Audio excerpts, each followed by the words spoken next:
kembali lagi di Cerita Cinta Channel. Jangan lupa like, comment, and subscribe ya. Terima kasih. Kini Hanan sudah membawa Sena keluar dari basement kantor. Mobilnya melaju di tengah-tengah jalan raya kota Jakarta. Sore itu langit nampak begitu cerah, tak ada awan yang menyelimuti. Sementara di ufuk barat langit terlihat lebih merah. Semerah kedua pipi sang gadis yang duduk di samping kursi kemudi. Sena menunduk, masih merasa malu dengan apa yang dilakukannya di dalam mobil tadi. Tak bisa dipungkiri jika tubuhnya pun menikmati sentuhan itu. "Sayang, kenapa hanya diam? Apa masih membayangkan kejadian tadi?" goda Hanan dengan terkekeh pelan. Ia melirik sekilas lalu kembali fokus menatap jalanan. Digoda seperti itu, Sena mencebik, merasa kesal. Rasanya ia ingin sekali membalas Hanan, membuat tubuh pria ini berada dalam kendalinya, hingga tanpa penyatuan pun bisa membuatnya melayang. Tapi Sena tak punya cukup keberanian untuk melakukan itu. "Ini manfaatkanlah aku sebaik mungkin," jelas Hanan, dan Sena mengernyit bingung. Makin bingung lagi saat Hanan menepikan mobilnya di sebuah butik ternama. Tanpa babi bu, Hanan turun. Sena yang tergugu pun hanya bisa mengikuti langkah sang dedi.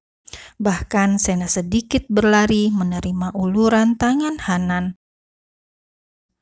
"Peluk lenganku," titah Hanan, dan Sena menurut.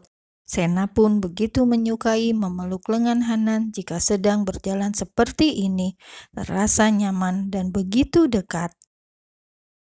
Keduanya masuk dan langsung disambut oleh salah satu karyawan. Hanan tak memperdulikan itu, sementara Sena menanggapinya dengan tersenyum ramah. Sampai di sebuah ruangan yang dipenuhi dengan baju-baju indah, karyawan itu pergi. Lalu tak berselang lama, datang seorang wanita menghampiri keduanya. "Pak Hanan," sapa wanita itu dengan ramah, lalu melirik ke arah Sena dengan tatapan yang entah. "Layani Sena dengan baik, aku akan menunggu di sini," titah Hanan, dan wanita itu mengangguk. "Baiklah bos," jawab si wanita dengan tersenyum lebar. Sena kikuk, dengan tak rela ia melepaskan dekapannya dari tangan Hanan dan mengikuti wanita itu pergi. "Nama yang cantik, Sena," ucap wanita itu dengan cekikikan. "Ups, kita belum kenalan ya. Kenalkan, namaku Rosi. Jangan panggil Mbak ya, panggil saja Miss," ucapnya lagi masih dengan senyum. Sena masih tetap dalam mode yang sama, kikuk. "Ayo masuk, semua isi gedung ini adalah milik Pak Hanan. Itu artinya juga jadi milikmu. Jadi jangan sungkan," terang Rosi yang begitu ramah. Ia dan Sena sampai di sebuah ruangan yang mirip seperti kamar, hanya saja tak ada ranjang di sana. Sena lalu mandi, membersihkan diri, sementara Rosi menunggu dengan memilihkan beberapa baju yang akan cocok dikenakan Sena. Satu-satunya wanita yang dibawa tuannya ke sini setelah Airin. Mengetahui fakta itu, Rosi cukup yakin jika Sena adalah wanita yang spesial, maka ia akan melayaninya sebaik mungkin. 15 menit di dalam kamar mandi, akhirnya Sena keluar. Tubuhnya terasa segar dan lebih bertenaga. Kini satu yang ia bingungkan, bagaimana caranya menutupi tanda merah ini dari pandangan Rosi. Akhirnya Sena hanya bisa memanfaatkan rambutnya. Rambut yang sedikit basah itu digerainya hingga menutupi semua leher. Saat ini Sena mengenakan handuk kimono. "Kesini sayang, aku akan mengeringkan rambutmu," ucap Rosi sambil melambai, meminta Sena untuk duduk di meja rias.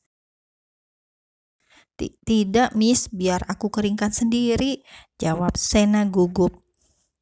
Melihat tingkah Sena, Rosi bersusah payah menahan tawanya.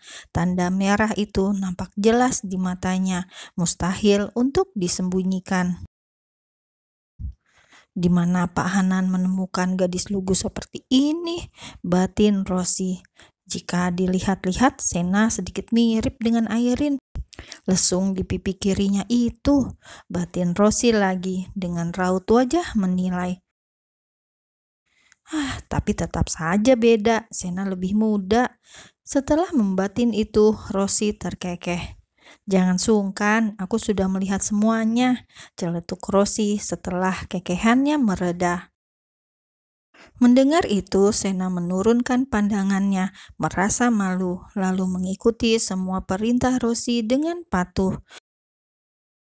Bahkan Sena menurut saat Rosi membantunya mengenakan baju pilihan, membenahi rambutnya, dan memberikan riasan tipis di wajah cantik Sena.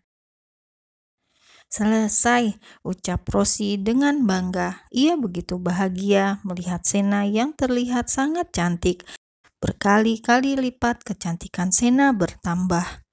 Kalau seperti ini, kamu minta jet pribadi juga pasti Pak Hanan akan menyetujuinya, kelakar Rosi dengan mata yang berbinar.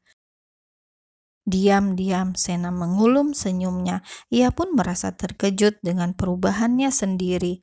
Bahkan hanya dengan baju dan riasan tipis, ia bisa berubah begitu banyak.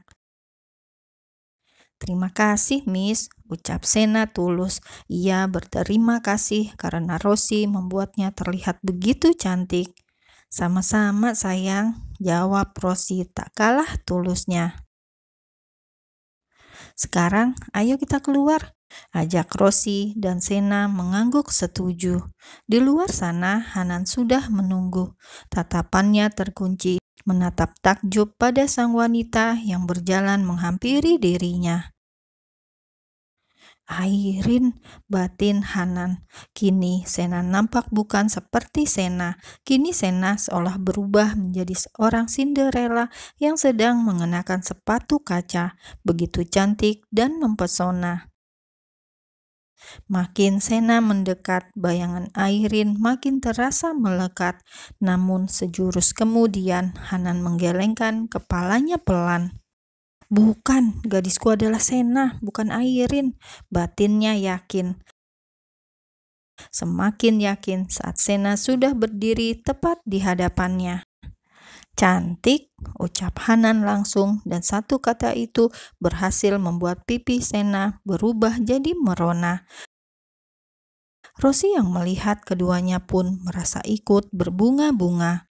Sore itu Hanan membawa Sena untuk menyusuri kota Jakarta. Seperti mengejar senja, Hanan terus mengemudikan mobilnya itu sampai matahari tenggelam dan berganti malam. Mobil itu berhenti di salah satu hotel bintang 5. Melihat itu, Sena terheran-heran. Hotel baginya sesuatu yang ambigu. Untuk apa kita ke sini, Om? Tanya Sena penasaran. Makan malam romantis, jawab Hanan dengan tersenyum. Mendengar itu, Sena menggigit bibir bawahnya, menahan senyum sekaligus mengurangi kegugupan. Keduanya lalu turun dan mulai memasuki hotel itu, naik ke lantai 10 di mana restoran berada. Sebelumnya Hanan sudah mempersiapkan semuanya, mengosongkan 10 meja yang berada di dekat jendela kaca hanya untuk memiliki privasi berdua dengan Sena.